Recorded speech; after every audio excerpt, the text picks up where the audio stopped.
Hello guys and welcome back once again to the platform of RJ academy junior.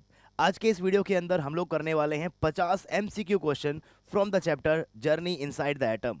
सो अगर आप लोग class 9th के अंदर हैं और आप लोगों के स्कूल में कोई भी यूनिट टेस्ट है, हाफ ईयरली है, कोई मेजर टेस्ट है, कोई माइनर टेस्ट है या कोई भी टेस्ट है जिसके अंदर जर्नी इनसाइड द एटम आता है, ये वीडियो आप लोगों की डेफिनेटली बहुत हेल्प करेगा, क्योंकि इसके अंदर हम लोग सिर्फ 50 एमसीक्यू क्वेश्चंस नहीं करेंगे, बल्कि इन क्वेश्चंस के थ्रू कंप्लीट चैप्टर को भी मैं आप लोगों को रिवाइज कराने वाला हूं। तो चलिए स्टार्ट करते हैं आज के इस वीडियो को। और जो पहला सवाल है वो आप लोगों की स्क्रीन के ऊपर यहाँ है। थोड़ा सा लेंदी क्वेश्चन दिखाई दे रहा होगा, डेफिनेटली थोड़े से मुश्किल, चैलेंजिंग और लेंदी क्वेश्चंस आज इस सेशन के अंदर मैं लेकर आया हूं, जैसे क्वेश्चंस आपको पूरे यूट्यूब प्लेटफॉर्म के ऊपर कहीं पर भी देखने को नहीं मिलेंगे। सिर्फ इतना ही नहीं, जितने भी क्वेश्चंस आप लोगों को यहाँ पर देखने को मिल रहे हैं, इन सभी क्वेश्चंस को आप एज अ टेस्ट भी दे सकते हैं हमारी आरजे एकेडमी की ऐप के ऊपर। इसके लिए आपको सिर्फ 4 स्टेप्स फॉलो करने हैं। सबसे पहले आप लोगों को डाउनलोड करनी होगी आरजे एकेडमी की ऐप। आरजे एकेडमी की ऐप को डाउनलोड करने के बाद आप क्लास 9th के कोर्स को ओपन करेंगे, है ना। वहाँ पर क्लास 10th का भी कोर्स होगा, वहाँ पर और भी बहुत सारे कोर्सेज होंगे, लेकिन उसके अंदर आपको क्लास 9th का कोर्स ओपन करना है। एंड क्लास 9th के कोर्स के अंदर जब आप कंटेंट सेक्शन के अंदर जाएंगे तो वहाँ पर टेस्ट सीरीज नाम का एक फोल्डर होगा, और उस फोल्डर के अंदर आपको जर्नी इनसाइड द एटम के लेक्चर वाइज टेस्ट भी मिलेंगे, एंड इसी के साथ साथ आपको कंप्लीट टेस्ट भी मिलेंगे। तो आज की डेट के अंदर ये टेस्ट एकदम फ्री है, आप सभी लोग जाकर उन टेस्ट को डेफिनेटली दे सकते हैं। एंड आपका कितना स्कोर रहा ये मुझे इस वीडियो के कमेंट बॉक्स के अंदर ज़रूर बताइएगा। अगर आपने टेस्ट नहीं दिया है तब भी इस सेशन के अंदर आप लोग सभी क्वेश्चंस को ट्राई करें, वीडियो को पॉज कर सकते हैं। पॉज करने के बाद पहले आप एक बार इस क्वेश्चन को पूरा पढ़िए, अपना सही आंसर चूज करिए, एंड उसके बाद मेरी अप्रोच देखिएगा एंड किस तरीके से हम क्वेश्चंस को अप्रोच करते हैं, किस तरीके से लेंदी क्वेश्चंस को अप्रोच करते हैं, वो अप्रोच भी आपको मैं आज के इस सेशन के अंदर सिखाने वाला हूं। जैसे हमारा पहला सवाल आपके सामने है। सवाल क्या है? 4 statement describing observations, conclusions and atomic models are given below. यार जब भी ऐसे कुछ स्टेटमेंट वाले क्वेश्चंस होते हैं जिसके अंदर कुछ स्टेटमेंट होती है, सबसे पहले ना आप उसके अंदर लास्ट लाइन पढ़िए भैया कि आपसे पूछा क्या गया है। तो यहाँ पर लिखा हुआ है which option correctly identify the origin of all 4 statements. And अगर मैं ऑप्शंस को ध्यान से देखूं तो यहाँ पर एनोड रे एक्सपेरिमेंट दिखाई दे रहा है मुझे, रदरफोर्ड एक्सपेरिमेंट मुझे दिखाई दे रहा है, रदरफोर्ड कंक्लूजन मुझे दिखाई दे रहा है, और साथ में थॉमसन मॉडल मुझे दिखाई दे रहा है। तो जो स्टेटमेंट जिससे रिलेटेड है आप उस स्टेटमेंट को पढ़ने के साथ ही आगे लिखिए कि भैया ये स्टेटमेंट किससे रिलेटेड है। जैसे कि अगर मैं स्टेटमेंट नंबर 1 की बात करूं तो स्टेटमेंट नंबर 1 आपको यहां पर दिखाई दे रही होगी। The negatively charge particles produced in a discharge tube showed the same behaviour even when the gas inside the tube and the metal used for the electrodes were changed. तो ये किस चीज़ की कहानी थी भैया? ये कहानी होती है आपके कैथोड रे एक्सपेरिमेंट की। तो जो पहला स्टेटमेंट है, नीचे दिए गए ऑप्शंस के अंदर जो 4 चीज़ें बार बार रिपीट हो रखी है, उनमें से ये स्टेटमेंट कैथोड रे एक्सपेरिमेंट के ऊपर फिट बैठेगा, है ना। अब जैसे ही आपने एक स्टेटमेंट को चूज किया, प्लीज एक बार ऑप्शन को चेक कीजिए। कई कई बार ऐसा होता है कि ना एक ही स्टेटमेंट से आपका आंसर निकल जाएगा। देखिए भैया, पहला कैथोड रे एक्सपेरिमेंट कहाँ गिवन है? आपको ऑप्शन नंबर 1 के अंदर गिवन है। यार ऑप्शन नंबर 2 में है पहला एनोड रे एक्सपेरिमेंट, लेकिन एनोड रे एक्सपेरिमेंट में तो पॉजिटिवली चार्ज पार्टिकल्स होते हैं, यानी कि ये ऑप्शन गलत होगा भैया। यहाँ पर देखिए पहला है थॉमसन मॉडल, यानी कि ये भी गलत होगा।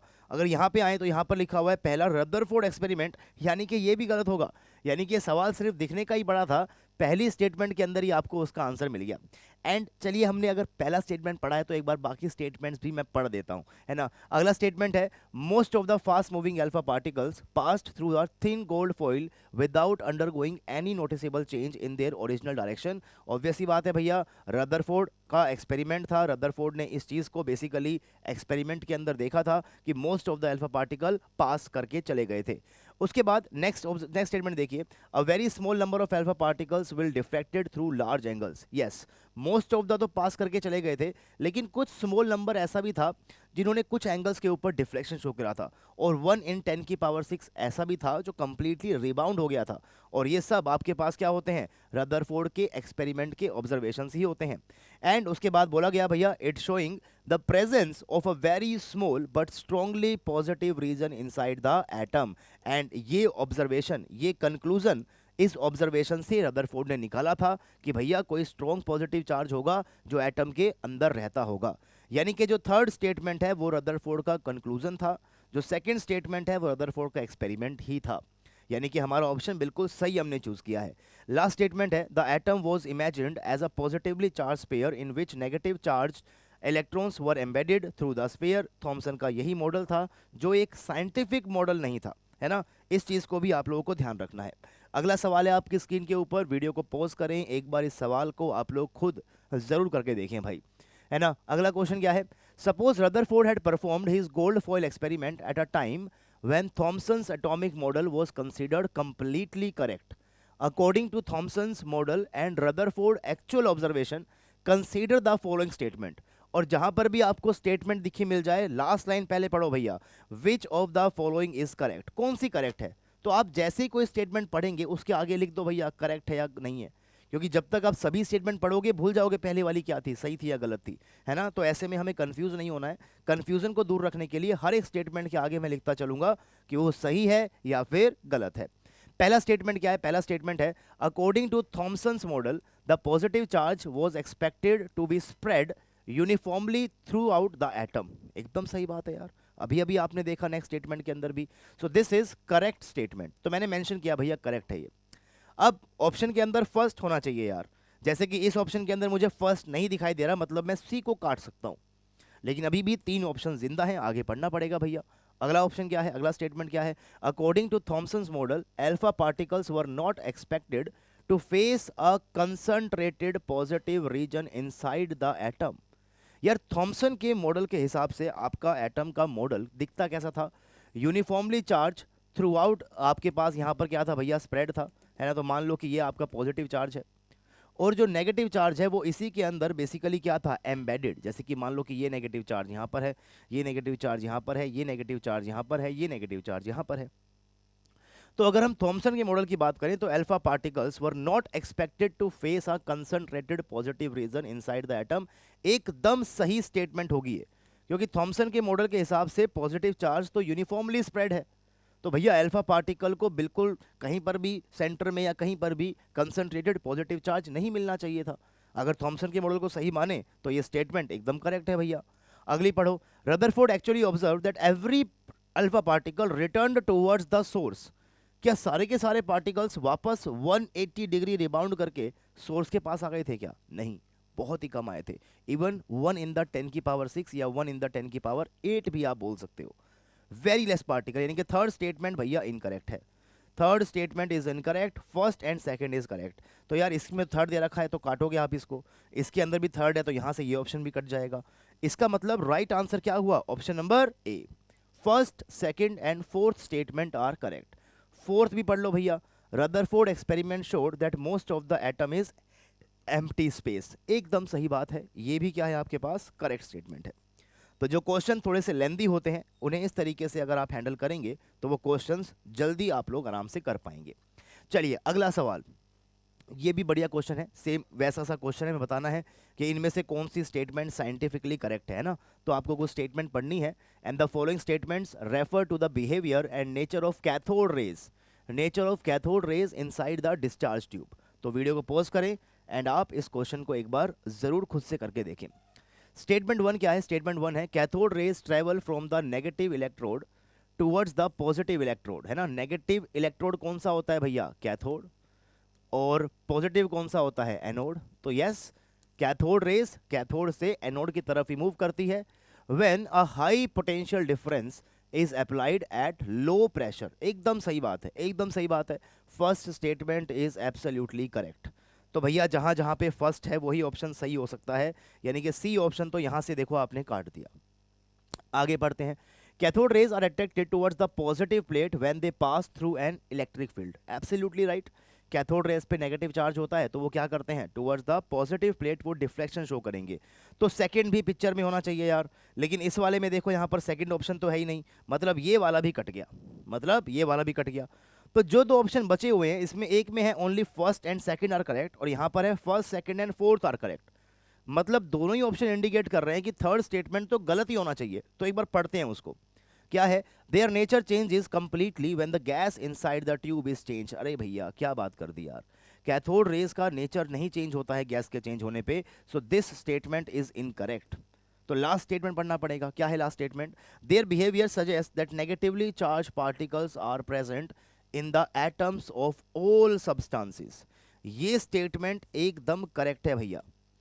अगर डिस्चार्ज ट्यूब में आप हाइड्रोजन गैस को भरेंगे तब भी आपको रेस दिखाई देंगी, अगर आप उसके अंदर ऑक्सीजन गैस भरेंगे तब भी आपको रेस दिखाई देंगी, अगर उसके अंदर आप कार्बन डाइऑक्साइड गैस भरेंगे तब भी आपको रेस दिखाई देंगी। और वो रेस एकदम सिमिलर टाइप की होंगी, मतलब वो जो इलेक्ट्रॉन्स हैं वो हर एक टाइप के एटम्स के अंदर आपके पास मौजूद है, हर एक सब्सटेंस के अंदर आपके पास मौजूद है। तो इसका सही जवाब जो होगा that is option number B, first, second and fourth. ये तीन इसका सही स्टेटमेंट है एंड ऑप्शन नंबर बी जो है वो इसका सही जवाब होगा। टोटल हम लोग करने वाले हैं आज 50 क्वेश्चन, 5 मैं आपको होमवर्क क्वेश्चंस भी दूंगा, तो प्लीज़ आप लोग इस वीडियो को बिल्कुल कंप्लीटली फॉलो कीजिएगा ताकि किसी भी क्वेश्चन को आप लोग मिस ना करें। एक और स्टेटमेंट वाला सवाल क्या है, 4 descriptions related to discharge tube experiment are given below. 4 observations है। 1 ऑब्जर्वेशंस क्या है भैया, किसके रिगार्डिंग है ये, डिस्चार्ज ट्यूब एक्सपेरिमेंट के रिगार्डिंग है। डिस्चार्ज ट्यूब में कैथोड रेज भी बनती है और एनोड रेज भी बनती है। हमें बताना है which options correctly classified these descriptions, है ना। तो आपको ऑप्शंस को देखो ध्यान से, आपको बताना है कि कौन सी स्टेटमेंट कैथोड रेज से रिलेटेड है और कौन सी एनोड रेज से रिलेटेड है। मतलब स्टेटमेंट को पढ़ो और उसके आगे लिख दो कि भैया कैथोड रे की है या फिर एनोड रे की है। जैसे कि पहला पॉइंट है a beam originates near the cathode and move towards the anode. अरे भैया ये तो कैथोड रेज की बात कर रहे हैं। आगे पढ़ते हैं, a positively charge beam appears to move in the direction opposite to cathode rays. उसी को क्या बोलते हैं, एनोड रेज बोलते हैं। अगला पढ़ते हैं, the properties of the positive particles. अरे भैया पॉजिटिव पार्टिकल्स कहाँ मिलेंगे आपको, एनोड रेज के अंदर मिलेंगे। एंड एनोड रेज के अंदर जो आपके पास प्रॉपर्टीज होती है वो डिपेंड करती है किसके ऊपर, जो उसमें गैस प्रेजेंट होती है। आप गैस को चेंज करोगे तो एनोड रेज की प्रॉपर्टीज डेफिनेटली आपके पास चेंज होती है, उसका E/M ratio, specific charge ratio definitely change होता है। तो ये स्टेटमेंट है आपकी एनोड रेज से रिलेटेड। लास्ट है the negatively charge particle obtained from different gases show the same fundamental nature and this belongs to cathode rays. क्योंकि negatively charge particle से आप समझ सकते हैं कि ये कैथोड रेज की ही बात हो रही होगी। That means first and fourth they are from cathode rays. So first and fourth, देखो यहाँ पर लिखा हुआ है first second third describe cathode rays, काटोगे इसे आप, यहाँ पर है first and fourth describe cathode rays, एकदम सही बात। While second and third describe anode rays, एकदम सही बात भैया, ऑप्शन नंबर ए सही है। यहाँ पे कुछ अलग लिखा हुआ है, यहाँ पे भी कुछ अलग लिखा हुआ है ना। तो ध्यान से स्टेप बाय स्टेप आप चलेंगे तो आराम से स्टेटमेंट वाइज क्वेश्चंस भी आप लोग कर पाएंगे। अगला सवाल देखते हैं, नेक्स्ट क्वेश्चन है भैया। मैं हर क्वेश्चन के बाद देखो साइड में जा रहा हूँ, पॉज करना है, हर एक क्वेश्चन को आपको पहले खुद ट्राई करना है। मैं तो कहता हूँ कि ऐप के ऊपर जाइए और टेस्ट देकर आइए, क्योंकि टेस्ट से समझ में आता है कि यार आप लोग ना कितना अच्छा स्कोर कर सकते हैं। प्रेशर में जब टाइम की लिमिट होती है तो आप कैसे इन क्वेश्चंस को हैंडल करते हैं, वो सब चीज़ें आपको समझ में आती है। तो मैं एक काम करता हूँ भैया, टेस्ट का लिंक आपको नीचे डिस्क्रिप्शन बॉक्स के अंदर मिल जाएगा, वहाँ पर जाकर आप जब क्लिक करेंगे तो आप सीधा टेस्ट के ऊपर पहुँच जाएंगे, वहाँ जाकर भी आप लोग डेफिनेटली टेस्ट को दे सकते हैं। बाकी अगर नीचे जा रहे हो यार तो वीडियो को लाइक ज़रूर कीजिएगा, साथ में शेयर करो अपने सभी फ्रेंड्स के साथ, अपने सभी क्लासमेट्स के साथ आप इस वीडियो को शेयर करें ताकि वो भी जर्नी इनसाइड द एटम इस चैप्टर के अंदर अपने कॉन्सेप्ट्स को और भी ज़्यादा स्ट्रॉन्ग कर सकें। अगला सवाल पढ़ते हैं, सवाल क्या है, consider the following scientist and their discoveries. तो कुछ साइंटिस्ट हैं, कुछ साइंटिस्ट का मेंशन यहाँ पर कर रखा है, their contributions are listed below in the different order. अच्छा, डिफरेंट ऑर्डर के अंदर है, विच मैचिंग इज करेक्ट, तो यानी कि आपको मैच द फॉलोइंग करना है। तो इसके लिए तो मुझे नहीं लगता कि आपको स्टेटमेंट पढ़ने की ज़रूरत भी है। अगर आपने चैप्टर को ध्यान से पढ़ा है तो आपको पता होना चाहिए कि जे थॉमसन ने इलेक्ट्रॉन की डिस्कवरी की थी, गोल्डस्टीन ने एनोड रेज के बारे में बताया था भैया, एनोड रेज के बारे में, रदरफोर्ड ने अपना एटॉमिक मॉडल दिया था भाई, है ना, इन्होंने अपना एटॉमिक मॉडल दिया था, पहली बार न्यूक्लियस वर्ड का इन्होंने इस्तेमाल किया। एंड जेम्स चैडविक ने बेसिकली क्या किया था, न्यूट्रॉन की डिस्कवरी की थी। चलिए देखते हैं हमारे पास यहाँ पर क्या है। पहला है डिस्कवरी ऑफ न्यूट्रॉन, वो किसने की भैया, जेम्स चैडविक ने, यानी कि पी किससे मिलेगा, यानी कि 4 नंबर किससे मिलेगा भैया, 4 मिलेगा पी के साथ। ठीक है सर, समझ गए। अगला है investigation of positively charge canal raise. Canal raise को क्या बोलते हैं, एनोड रेज बोलते हैं, यानी कि गोल्डस्टीन। तो जो आपके पास क्यू है वो मिलेगा सेकंड से, तो सेकंड किससे मिलेगा भैया, क्यू से मिलेगा। थर्ड की बात कर लेते हैं, थर्ड है अर्नेस्ट रदरफोर्ड, क्या दिया, proposal of the nuclear model after the gold foil experiment, एकदम सही बात है, थर्ड मिलेगा एस से।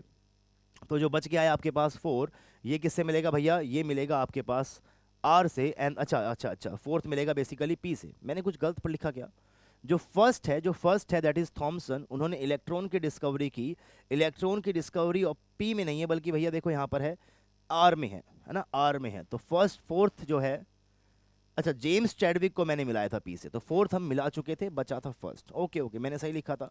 फर्स्ट किससे मिलेगा? फर्स्ट अब मिलेगा डिस्कवरी ऑफ इलेक्ट्रॉन यानी कि आर से। अब अपने ऑप्शन को देखो भैया, 1 आर पे है, यहाँ पर क्यू दे रखा है, यहाँ पी दे रखा है, यहाँ एस दे रखा है, सिर्फ एक ही जगह आर है, तो भैया सिर्फ पहले वाले से ही क्वेश्चन हो जाएगा, है ना। दिखने का बड़ा लगता है लेकिन सवाल छोटा ही है। कॉन्सेप्ट मजबूत होंगे तो आराम से हम लोग बाकी सारे क्वेश्चंस भी कर पाएंगे। चलिए एक और स्टेटमेंट बेस्ड क्वेश्चन है। During the gold foil experiment Rutherford and his team observed the behaviour of the large number of alpha particles. Examine the following statements carefully. कुछ स्टेटमेंट है, आपको बताना है which option correctly evaluates the statements.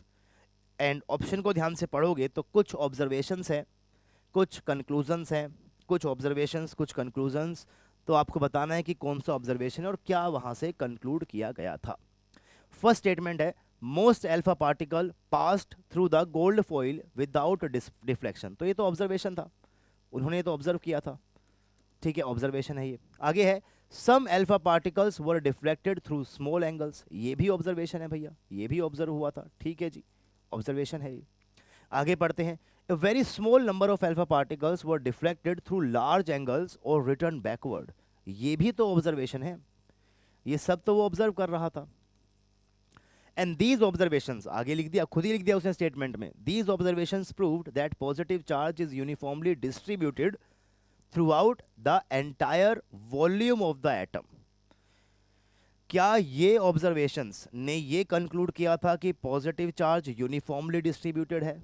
अगर आपको याद हो, मैंने यहाँ पर डायग्राम बनाया था ऊपर भैया, ये जो मॉडल था this model belongs to Thomson, है ना, लेकिन अगर रदरफोर्ड के एटॉमिक मॉडल की बात की जाए तो उनके मॉडल के हिसाब से पॉजिटिव चार्ज यूनिफॉर्मली स्प्रेड नहीं था भैया।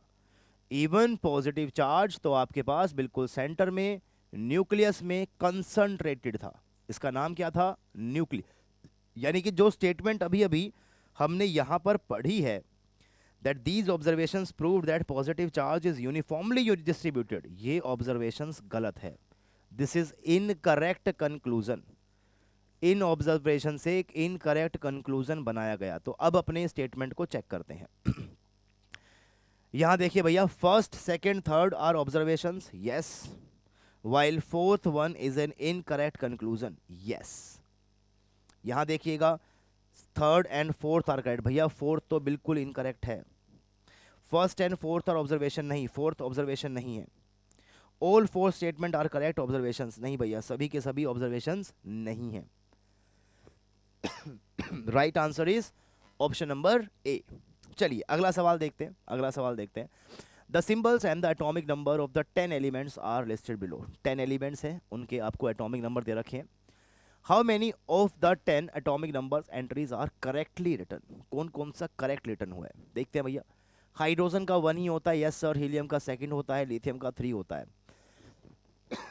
कार्बन का 6 ही होता है, नाइट्रोजन का 8 नहीं होता यार, नाइट्रोजन का तो आई थिंक 7 होता है, ऑक्सीजन का 8 ही होता है, सोडियम का 11 होता है, मैग्नीशियम का 12 होता है, एल्यूमिनियम का 14 नहीं होता, एल्यूमिनियम का 13 होता है, क्लोरीन का 17 होता है, सही बात है। यानी कि इनमें से जो है वो 1 और 2 गलत हैं, बाकी सब क्या है? सही है। तो एग्जैक्टली 8 जो है वो क्या हैगा? सही माना जाएगा। एंड 2 आपके पास क्या है? गलत है, उनको भी मैंने ठीक कर दिया। 1 से लेके 20 एलिमेंट तक के एटॉमिक नंबर डेफिनेटली आपको याद होने चाहिए। अगला सवाल है, a student prepared the following list of element belonging to the first 20 elements of the periodic table, how many element atomic number pairs are correct. तो ऐसा ये क्वेश्चन हमने किया है, ये एक सिमिलर क्वेश्चन है, तो ये आपका होमवर्क क्वेश्चन है भैया। This is your homework question, homework question number 1। Homework question का मतलब ये है कि आप इस वीडियो को पॉज करेंगे, आप इसे सॉल्व करेंगे एंड इसका जो भी आंसर है उसे नीचे कमेंट बॉक्स के अंदर कमेंट करेंगे। साथ में कौन कौन बच्चा ये वीडियो देख रहा है यार, मुझे उसका नाम पता होना चाहिए। आई वांट टू नो कि कौन कौन है जो आरजे एकेडमी जूनियर के ऊपर आकर केमिस्ट्री को पढ़ते हैं। तो आप अपनी अटेंडेंस अपने नाम के साथ ज़रूर नीचे कमेंट बॉक्स में लगाएं। सवाल कैसे लग रहे हैं, वीडियो कैसी लग रही है, क्वेश्चंस कैसे लग रहे हैं, कॉन्सेप्ट कैसे लग रहे हैं, वो सब भी आपको नीचे कमेंट बॉक्स के अंदर ज़रूर बताना है। आपका हर एक कमेंट हमारे लिए बहुत वैल्यूएबल है, आपका हर एक लाइक हमारे लिए बहुत वैल्यूएबल है, आपका हर एक शेयर हमारे हमारे लिए बहुत वैल्यूएबल है। चैनल को सब्सक्राइब भी करें अगर आप लोग पहली बार विजिट कर रहे हैं।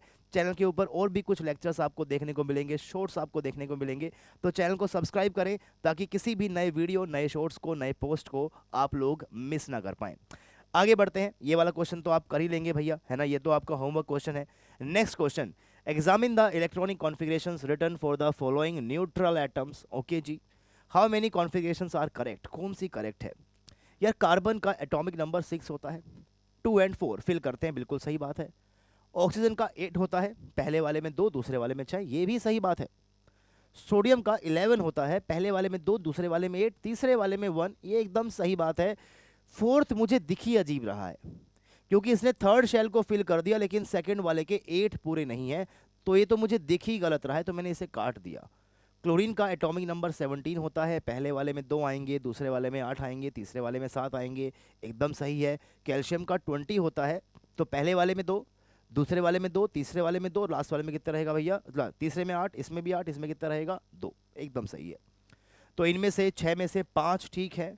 राइट आंसर क्या बनेगा इसका? ओनली 5। सो आई होप कि आपको एटॉमिक नंबर के साथ साथ KLMN शेल के अंदर कैसे इलेक्ट्रॉन्स फिल करते हैं ये बात भी यहां से समझ में आई होगी। नेक्स्ट क्वेश्चन है, 4 neutral atoms are represented by their numbers of proton, neutrons and electrons, which statement is correct? और नीचे आइसोटॉप्स की बात हो रही है, आइसोबार्स की बात हो रही है, और आइसोटॉप, आइसोबार में आपको पता है कि एटॉमिक नंबर और मास नंबर आपको देखना होता है। अगर किसी दो एलिमेंट के या दो एटम के एटॉमिक नंबर सेम है, मास नंबर डिफरेंट है, so they are isotopes of each other. लेकिन अगर एटॉमिक नंबर डिफरेंट है बट मास नंबर सेम है, then they will be isobars of each other. तो उस हिसाब से आपको सोचना है। अब तो एक काम करते हैं, हर एक का एटॉमिक नंबर, मास नंबर लिख देते हैं। जैसे एटॉमिक नंबर क्या होता है भैया? वही जितने नंबर ऑफ प्रोटॉन्स है, तो P का एटॉमिक नंबर 8 रहेगा, है ना, Q का भी 8 रहेगा, R का एटॉमिक नंबर 9 रहेगा, एंड S का एटॉमिक नंबर 10 रहेगा। करते हैं भैया मास नंबर की बात। तो mass number equal to number of protons plus number of neutrons. तो कैसे करेंगे? 8 + 8 कितना हो गया? 16। यहाँ कितना बनेगा भैया? 8 + 10 कितना हो जाएगा? 18। यहाँ कितना करेंगे? 9 + 10 कितना हो जाएगा भैया? 19। और यहाँ कैसे करेंगे? 10 + 8 यानी कि 18। अब इजीली आप चेक कर सकते हो, अगर मैं पहले दोनों को ही देखूं ध्यान से, तो same atomic number but different mass number, यानी कि P एंड Q ये दोनों आपके पास क्या होंगे? आइसोटॉप्स होंगे, आइसोटॉप्स। तो P एंड Q देखो, यहां तो आइसोबार बोल दिया, काट दो इसको। यहां बोला गया है P and S are isotopes, बिल्कुल गलत बात है। यहां पे है Q एंड S, तो Q एंड S को देखते हैं भैया, है ना, Q एंड S। तो ये रहा Q और ये रहा बेसिकली S। अरे काहे की आइसोटॉप? इनका तो एटॉमिक नंबर डिफरेंट है, तो ये भी आप काटो। यहां दिया हुआ है P एंड Q और आइसोटॉप्स, एकदम सही बात है। एंड आगे लिखा है Q and S are isobars, Q and S are isobars. क्या ये स्टेटमेंट सही है? Q एंड S, तो ये रहा Q और ये रहा S। So yes, they have same mass number but they have different atomic number, एकदम सही स्टेटमेंट है। Option number A will be the right answer. दिमाग खोल के पेपर करना है, हर एक स्टेटमेंट को पढ़ना है, हर एक चीज को पढ़ना है, उसके बाद ही आपको क्वेश्चन करना है। नाउ सी, ये एक डिफरेंट सवाल है, लेकिन जैसा कि मैं देख पा रहा हूँ कि ऑलमोस्ट मुझे सेम टाइप का ये क्वेश्चन लग रहा है, तो एक क्वेश्चन मैंने ऐसा करा दिया है, दैट मीन्स ये क्वेश्चन क्या रहेगा आपका? Homework question. तो एक क्वेश्चन नंबर मैंने आपको आई थिंक दिया था, क्वेश्चन नंबर 9, और सेकेंड होमवर्क क्वेश्चन है क्वेश्चन नंबर 11। तो प्लीज़ क्वेश्चन नंबर के साथ कि सर 9th क्वेश्चन का ये आंसर होगा, इसलिए ये आंसर होगा, रीज़न साथ में दे। 11 क्वेश्चन का ये आंसर होगा, इसलिए ये आंसर होगा, रीज़न आप लोग ज़रूर साथ में दे। ठीक है, चलिए आगे बढ़ते हैं, अगला सवाल देखते हैं। Consider 4 neutral atoms, 4 neutral atoms हैं, which conclusion is correct? Almost the same type, इस बार तो और भी आसान कर दिया। एटॉमिक नंबर, मास नंबर दे रखा है, तो P एंड Q आपको दिखाई दे रहा है, same atomic number different mass number, तो P एंड Q क्या होंगे? आइसोटॉप्स, है ना। I think almost same he question है, आप इसे आराम तरीके से कर सकते हैं। अगर P एंड Q आइसोटॉप्स हैं, तो यहाँ दे रखा है P and R are isotopes, P और R आइसोटॉप्स नहीं है, P and Q are isotopes, isobar नहीं है भैया, ये ऑप्शन भी कटेगा। यहाँ पर है Q and R, Q and R, क्या ये दोनों आइसोटॉप हो सकते हैं क्या? इनका तो एटॉमिक नंबर क्या है भैया? डिफरेंट है। इनका तो एटॉमिक नंबर क्या है? डिफरेंट है। तो अगर ये डिफरेंट है तो ये आइसोटॉप्स नहीं होंगे, तो ये भी आप काटोगे। इससे ही सवाल हो गया। ठीक है, तो अगर number of neutrons protons electron दे रहा है तो वहां से भी निकाल लेंगे। अगर इस तरीके से एटॉमिक नंबर मास नंबर लिख के दे रहा है तो घबराने की जरूरत नहीं है यार, यहां से भी निकाल लेंगे। ठीक है, नेक्स्ट सवाल आपके सामने है। अ neutral atom x contains 50 protons 16 neutrons whereas another neutral atom Y contains 16 proton 15 neutrons. A third atom Z contains 15 protons and 17 neutrons. Which statement is correct? सवाल एकदम वैसा है लेकिन इस बार स्टेटमेंट की फॉर्म में दे दिया। सबसे बेटर ये होता है कि आप इसे आराम आराम से पहले ब्रेक करें। जैसे एक्स की बात कर रहा है तो एक्स के अंदर क्या है, 15 प्रोटॉन है और आपके पास 16 न्यूट्रॉन है, इसको लिखिए आराम से। ठीक है, अगर हम बात करें भैया वाई की, वाई में क्या है, वाई में 16 प्रोटॉन है और आपके पास 15 न्यूट्रॉन्स हैं। और बात करें जेड की तो जेड के अंदर 15 प्रोटॉन है और 17 न्यूट्रॉन है। आइसोबर आइसोटोप चेक करना है तो एटॉमिक नंबर मास नंबर ही चेक करेंगे। एटॉमिक नंबर तो भैया प्रोटॉन के बराबर ही होता है, तो ये हो जाएगा 15 एंड इसका मास नंबर क्या हो जाएगा 31। ऐसे इसका निकाल लो, what is the atomic number 16 and what is the mass number, ये हो जाएगा भैया 31। What is the atomic number, यहाँ पर क्या होगा एटॉमिक नंबर भैया, जेड का कितना होगा भैया 15 होगा एटॉमिक नंबर तो। And what is mass number 15 plus 17 कितना हो जाएगा 32। ठीक है, 15 प्लस 17, तो चेक करो भैया। मुझे दिखाई दे रहा है कि x और y की बात करूंगा तो इनका मास नंबर सेम है पर एटॉमिक नंबर डिफरेंट, तो x and y they are isobars. x and y they are isobars. x and y को दे दिया भैया आइसोटोप, ऑप्शन को काट दो। ऑल 3 एटम्स आर आइसोटोप्स, नहीं सारे आइसोटोप्स नहीं है सेम एलिमेंट के, बिल्कुल गलत बात है। यहां बोला गया है x and z are isobar, तो x और z को देख लेते हैं। x और z के अंदर एटॉमिक नंबर सेम है, देखिए भैया एटॉमिक नंबर क्या है सेम है और मास नंबर क्या है डिफरेंट है, तो ये दोनों क्या होंगे भैया आइसोटोप्स। x और z यहां दे रखा है आइसोबार, नहीं भैया x और z क्या होंगे आइसोटोप, x और y क्या होंगे आइसोबार। ऑप्शन नंबर ए ही सही होगा इसका भी। ठीक है, जितना ज़्यादा क्लियरली आप लोग अपनी कॉपी के अंदर इस तरीके से लिखेंगे चीज़ों को उतना ही ज़्यादा बेटर आपको चीज़ें लगने वाली हैं। अगला सवाल है, student calculated number of neutrons in 4 atom using the relation. Relation क्या होता है भैया पता ही होना चाहिए आपको। Number of neutrons is equal to क्या होता है, mass number minus atomic number, यही फॉर्मूला होता है सिंपल सा। द रिजल्ट्स वर ऑब्टेन, तो यहाँ पर देखो आपको ये सिंबल दे रखा है, जैसे सोडियम का सिंबल क्या होता है 11 एंड 23, तो इसमें कितने होंगे न्यूट्रॉन्स 23 माइनस 11, तो कितने हो जाएंगे 12। क्या लिखा हुआ है 12 न्यूट्रॉन, सही बात है। अगला है एल्यूमिनियम, एल्यूमिनियम क्या दे रखा है सिंबल आपको 13 और 27। हाउ मेनी न्यूट्रॉन्स 27 माइनस 13 कितना हो जाएगा भैया 14, 14 ही है तो सही दे रखा है। यहाँ पर क्या करोगे 35 माइनस 17 तो कितना आएगा आपके पास 18, तो ये भी सही दे रखा है। लेकिन लास्ट को देखोगे तो 40 माइनस 20 करेंगे, 20 आंसर आएगा लेकिन 18 दे रखा है। तो फर्स्ट सेकंड एंड थर्ड कहीं सही है, यानी कि ऑप्शन नंबर बी जो है वो इसका सही जवाब होगा। चलिए आगे बढ़ते हैं, अगले सवाल को देखते हैं। This is the next question. Question है consider the following statements about atomic number and mass number. ठीक है जी, पढ़ते हैं स्टेटमेंट को। Which of the statements are correct, तो आराम से देखिएगा हर एक स्टेटमेंट को, जो करेक्ट है करेक्ट आगे लिख दो। Atomic number is equal to the number of protons present in the nucleus, yes ये करेक्ट है। In a neutral atom atomic number is also equal to the number of electrons, एकदम सही बात है भैया। अगर एटम न्यूट्रल है तो जितने प्रोटॉन्स उतने ही क्या होंगे उसके अंदर इलेक्ट्रॉन्स, और प्रोटॉन्स एटॉमिक नंबर के बराबर है, दैट मीन्स इलेक्ट्रॉन भी क्या हो जाएगा एटॉमिक नंबर के बराबर ही हो जाएगा। अगला स्टेटमेंट है mass number is equal to the total number of protons and neutrons, एकदम सही बात है भैया। मास नंबर की मैथमेटिकल डेफिनेशन यही होती है कि वो number of protons and number of neutrons के बराबर हो। अगला स्टेटमेंट है mass number is always equal to the number of electrons and neutrons added together.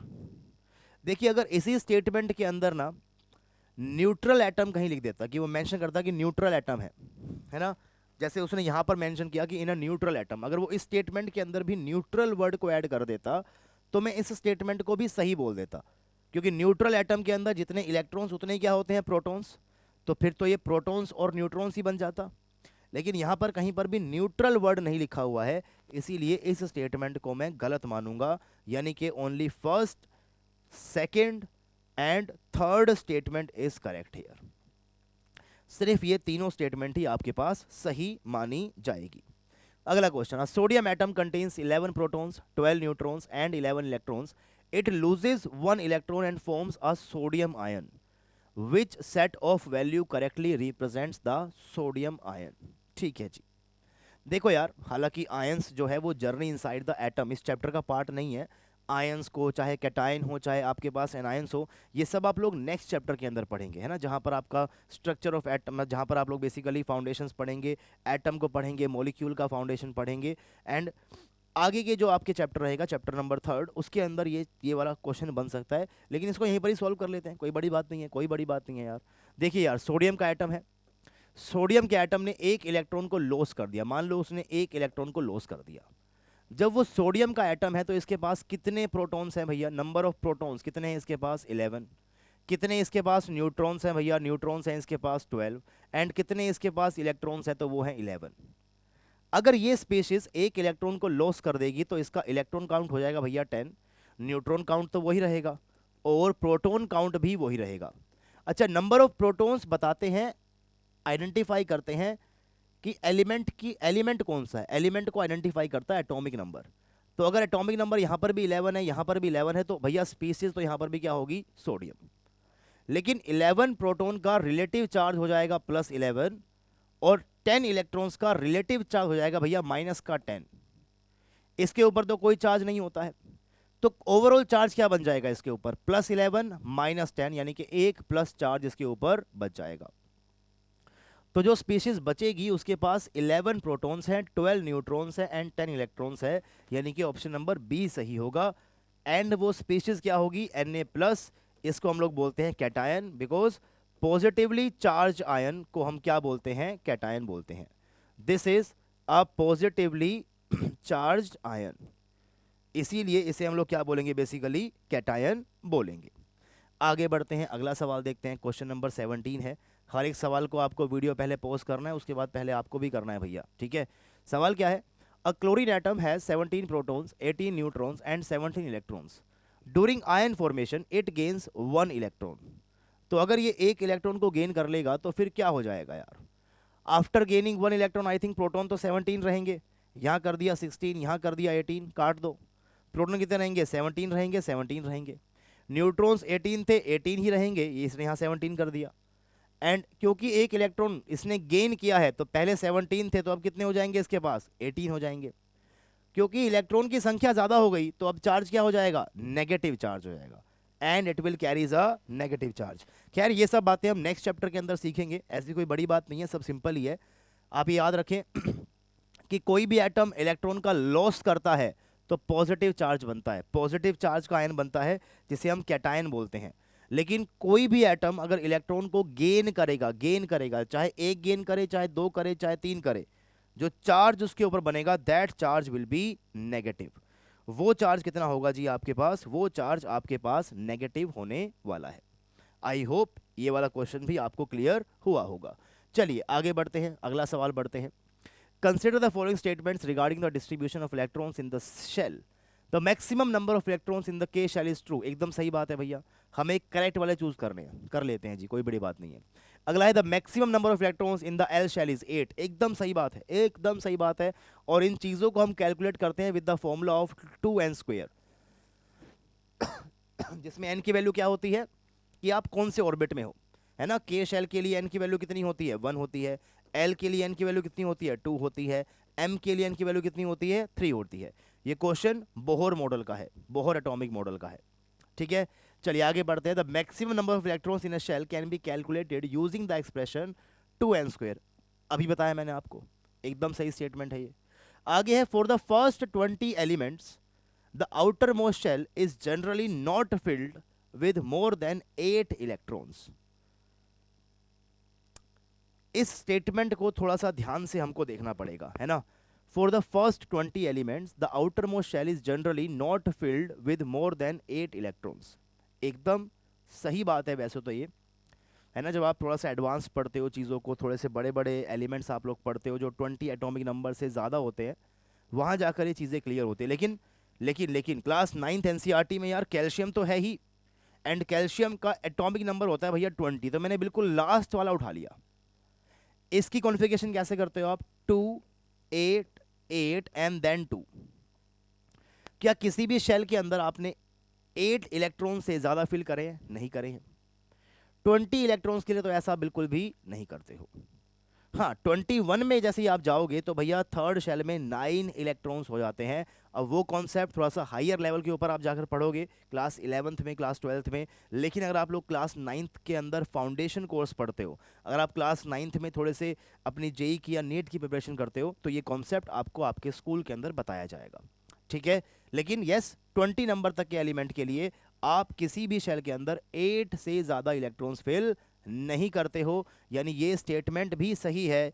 And the right answer is option number D, first, second, third and fourth.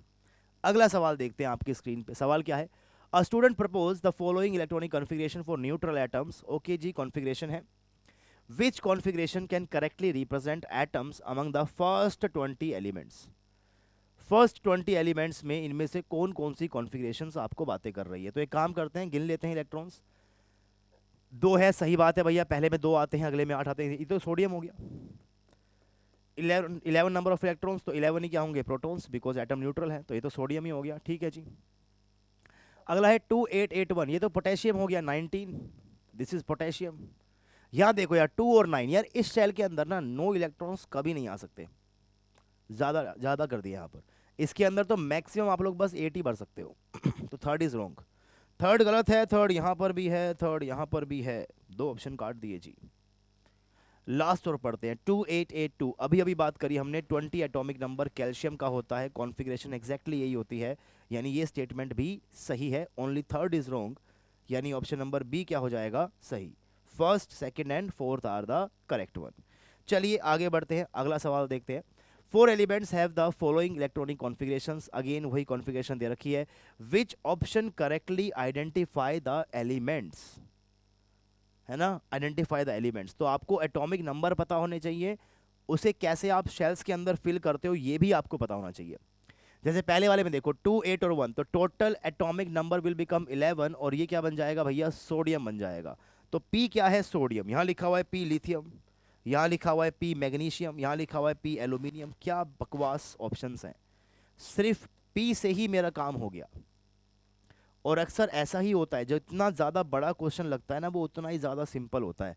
आगे देखो यार 287, ये बन गया भैया आपके पास आई थिंक 17, ये बनेगा क्लोरीन। 288 नोबल गैस है ना, 2 और 8 10, 2 18, 18 किसका होता है? 18 होता है भैया आपके पास आर्गन का। किसका होता है जी? आर्गन का होता है 18। 282 किसका होगा? कैल्शियम का होगा। तो P sodium, Q chlorine, R argon and S क्या बनेगा? कैल्शियम। एकदम सही बात है। So option number A will be the right answer. आगे बढ़ते हैं, अगला सवाल देखते हैं, क्वेश्चन नंबर 21। हर एक सवाल को पहले आप करके देखें, वीडियो को पॉज करें और उसके बाद आप इन सवालों को करके देखें। 2 होमवर्क क्वेश्चन मैं आपको दे चुका हूं, 2 होमवर्क क्वेश्चन मैं आपको अभी और दूंगा। ठीक है, देखते हैं कहां पर हम लोग आपको देंगे।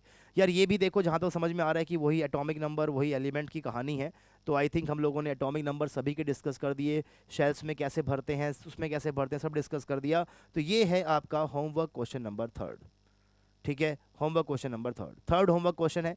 इसका आंसर भी नीचे नीचे कमेंट बॉक्स के अंदर आपको जरूर देना है भैया। अगला सवाल, the following symbols have been written by a student. Student ने सिंबल लिखा। How many symbols are written correctly according to the rules of chemical symbol? यार केमिकल सिंबल्स के रूल्स क्या होते हैं? कि अगर आपके सिंबल में सिर्फ एक अल्फाबेट है तो वो कैपिटल रहेगा। अगर 2 अल्फाबेट है तो पहला कैपिटल, बाद वाला क्या रहेगा? बेसिकली स्मॉल रहेगा। सिंपल सिंपल से रूल्स हैं। पढ़ते हैं। हाइड्रोजन का सिंबल सही लिखा हुआ है, हीलियम का सिंबल गलत है भैया। दोनों अल्फाबेट स्मॉल केस में कर दिए, एच बड़ा रहेगा और ई क्या रहेगा भैया? छोटा रहेगा, इस तरीके से। लिथियम का सही दे रखा है, बेरिलियम अगेन गलत कर दिया भैया। क्या बनेगा इसका? बी और ई। बोरोन का सही है। कार्बन का, अच्छा कार्बन देखो, कार्बन का देखो आपको यहाँ पर ना सी छोटा दिखाई दे रहा होगा, ये छोटा, ये स्मॉल सी लिखा हुआ है। अब देखो यार, स्मॉल सी हो या बड़ा सी हो सेम लगते हैं, पता कैसे चलेगा सर? अरे भैया देखो ना, 6 इतना बड़ा लिखा हुआ है लेकिन सी छोटा लिखा हुआ है, तो इसे हम लोग गलत में काउंट करेंगे, इसे हम लोग गलत में काउंट करेंगे, इसे कार्बन को ऐसे लिखा जाएगा। नाइट्रोजन कैपिटल में है, ऑक्सीजन कैपिटल में है, फ्लोरीन कैपिटल में है, नियोन का भी एन कैपिटल होना चाहिए भाई। तो 1 2 3 4 गलत है 10 में से, मतलब 6 सही होंगे। मतलब क्या होंगे? 6 सही होंगे। तो एग्जैक्टली 6 आर करेक्ट, है ना। 1 से लेके 20 एलिमेंट तक के सारे सिंबल्स वगैरह आप लोगों को आने चाहिए। ये सवाल भी एटॉमिक सिंबल के ऊपर से है। How many symbols are correctly written, ये आपको बताना है। Now this is your homework question number, I think 4th, चौथा होमवर्क क्वेश्चन है आपके पास ये, ठीक है। चलिए 23 के बाद नेक्स्ट क्वेश्चन देखते हैं 24। 4 पार्टिकल्स आर डिस्क्राइब्ड बिलो। ठीक है। How which option correctly identifying the particle. Okay, option को देखता हूं तो ऑप्शन में न्यूट्रल एटम लिखा हुआ है, पॉजिटिव आयन लिखा हुआ है और नेगेटिव आयन लिखा हुआ है। यार अगर number of protons number of neutron number of electrons के बराबर होगा तो आपके पास क्या होगा? ये कंपाउंड न्यूट्रल होगा। अगर प्रोटॉन्स ज़्यादा होंगे इलेक्ट्रॉन्स कम होंगे तो ये कैसा होगा भैया? पॉजिटिव चार्ज वाला होगा। अगर प्रोटॉन्स कम और इलेक्ट्रॉन ज़्यादा होंगे तो ये कैसा होगा भैया? नेगेटिव चार्ज वाला होगा। नेगेटिव चार्ज वाला होगा। चेक कर लेते हैं अब।